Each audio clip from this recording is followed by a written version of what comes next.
Naranasan mo na rin bang kumislot, kumibot-kibot, o gumagalaw ang ilalim o taas na bahagi ng iyong mga mata o eyelid twitching? Maaaring hindi mo ito gaanong pinansin, subalit hindi mo pala ito dapat ipagpasawalang bahala. Hello, what's up? Your best here. Kaya naman sa videong ito ay ating alamin kung bakit nga ba kumikislot, gumagalaw-galaw ang itaas o ibabang bahagi ng ating mga mata. Ano-ano nga ba ang mga dahilan nito na dapat ay iyong maiwasan at kung papaano mo ito mapipigilan at malulunasan. Pero bago tayo magpatuloy, kung bago ka pa lamang dito sa ating channel, ay huwag mong kalimutan na pindutin ang subscribe button at ang notification bell at mag-follow na rin sa ating Facebook page upang lagi kang updated sa aking mga bagong uploads.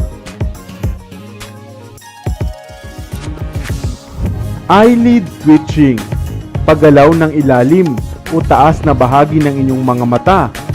Paulit-ulit na pagkislot at animoy tumitibok-tibok ng mga eyelids. Hindi ito nakababahala sa umpisa dahil wala naman itong kirot na dala-dala. Subalit marapat na alam mo rin kung bakit nagkakaganito ang inyong mga mata. Ito nga ang kondisyon ng mata na kung tawagin ay myokymia o eyelid twitching. Dahil sa hindi naman ito masakit kung maranasan mo, kaya nga madalas ay binabaliwala na lamang ito. Subalit mayroon pala itong nais ipahiwatig na maaaring may kaugnayan na sa inyong kalusugan. Ang myokymia o myokemia ay maraming dahilan o sanhi kung bakit mo ito nararanasan. Una ay bunga ng stress, kakulangan ng tulog, allergies, labis na pagkonsumo ng kape o caffeine, poor nutrition, polusyon sa paligid natin, at maaaring labis na exposure sa TV, computer at cellphone.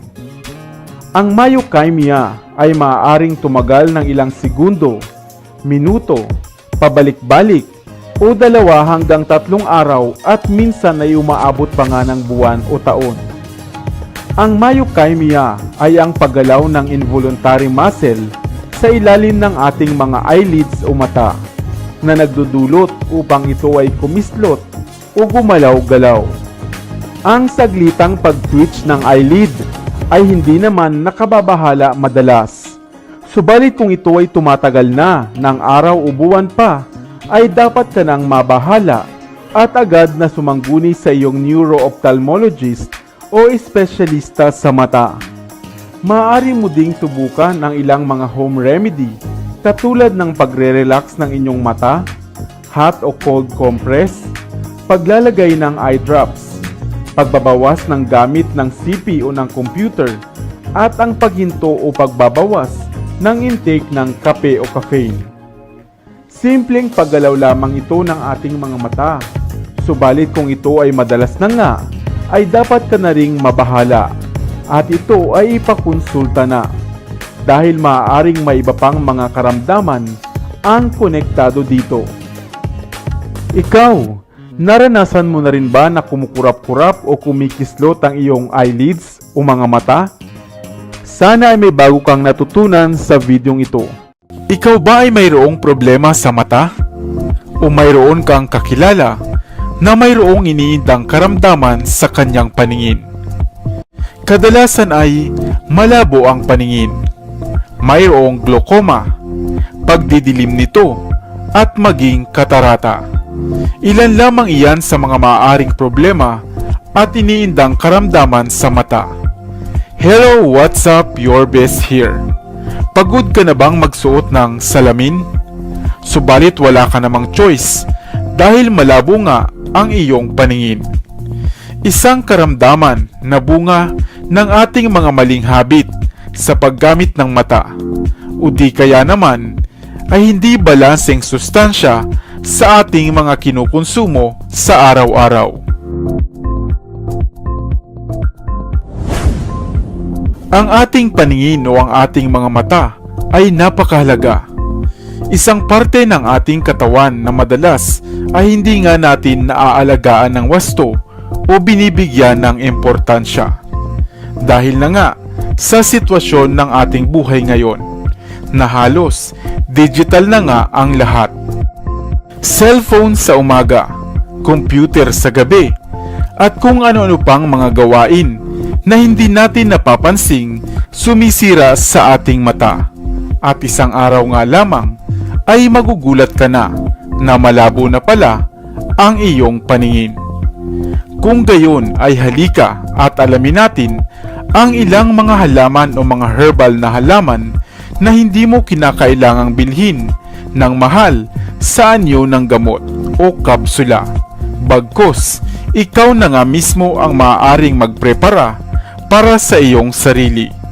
Narito ang 5 mga simpleng halamang gamot na maaari mong kainin o inumin upang maagapan ang tuluyang pagdidilim ng inyong paningin. Number 1. Bilberry. Kilala mo ba ang prutas na ito na bilberry? Isang animoy mumunting bilog na prutas na kadalasan ay kulay itim o dark purple. Ang prutas na ito ay isang napakainam na maagang panlunas sa mga nanlalabong paningin. Maaari mong kainin ang hinog nitong bunga, sariwa man o pinatuyo. Ang extract naman mula sa prutas na ito sa anyo ng kapsula ay mainam rin. Subalit marapat na hindi lalabis sa 160 mg bilang daily dose. Number 2. Chrysanthemum. Kung ikaw naman ay mahilig sa tsaa, idagdag mo na sa iyong mga pagpipilian ang bulaklak ng chrysanthemum.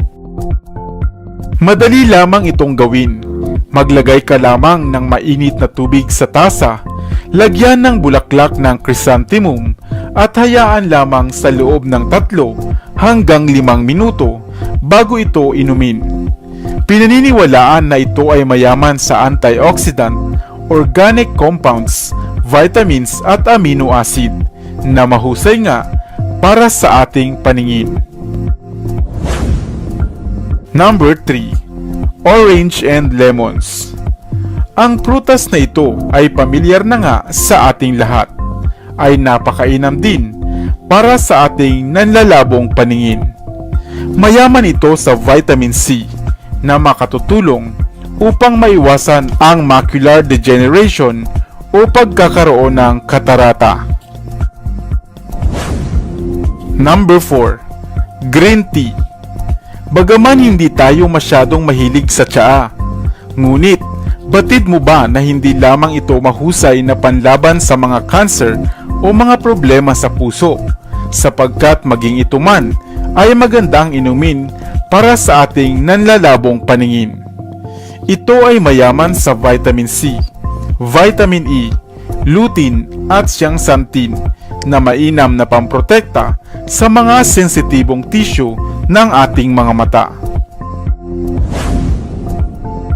Number 5. Carrots.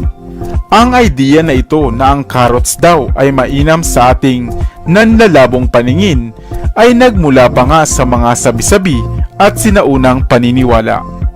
Subalit, hindi ibig sabihin nito ay hindi ito makatotohanan at epektibo. Sapagkat ang carrots ay mayaman sa antioxidants, lutein at beta-carotene na kilalang pampalinaw ng mga mata.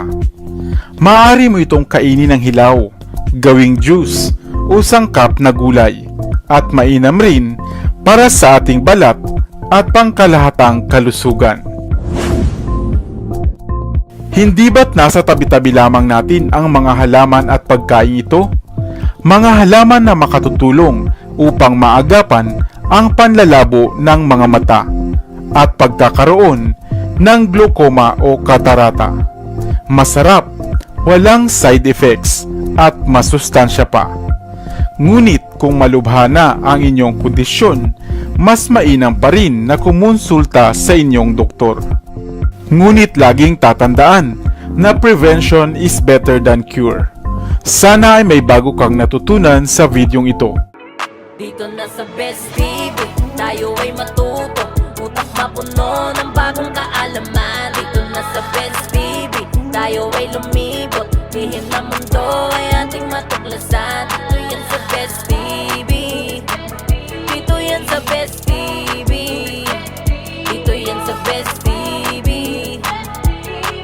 Sapagkat lamang ang laki may alam. Dito yan sa Best Tara TV. be, sabay-sabay tayo na matuto. Pagkat dito sa mundo lamang ang siyang marunong. Ating utak salinan ng panibagong dunong. Mga bagay na sa buhay ay makakatulong.